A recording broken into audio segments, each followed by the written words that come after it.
America Iran போர், வான்வெளியை மூடிய அமீரகம். Qatar அமீரகம் அதாவது UAE இந்த ரெண்டு நாட்டிலையுமே அவங்களோட வான்வெளியை மூடியிருக்காங்க. இது மூலமாக எல்லா ஃப்ளைட்ஸும் வந்து நிறுத்தப்பட்டிருக்கு.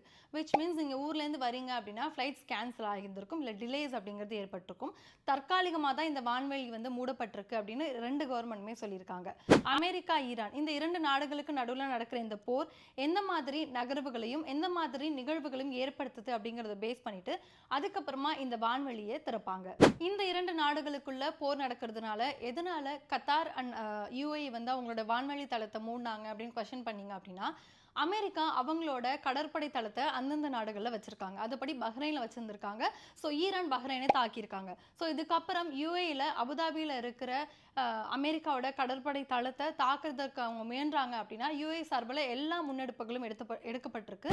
ஸோ இந்த மாதிரி சூழல்னால தான் கத்தார் அண்ட் யுஏஇ அவங்களோட வான்வெளி தளத்தை மூடியிருக்காங்க.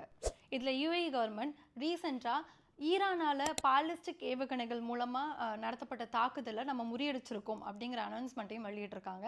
இதனால தான் அபுதாபியில் நிறைய சவுண்ட் எல்லாம் கேட்டுட்ருக்கு. அங்கே இருக்கிற லோக்கல் மக்களுக்கும் யுஏஇலேருந்து வந்து அலர்ட் அப்படிங்கிறது, சேஃப்டி அலர்ட் அப்படிங்கிறது கொடுக்கப்பட்டிருக்கு. இந்த வீடியோவை உங்களோட ஃப்ரெண்ட்ஸ் அண்ட் ஃபேமிலிக்கு ஷேர் பண்ணுங்கள். இது எதற்காக அப்படின்னா இது ஒரு அவேர்னஸ்க்காக தான்.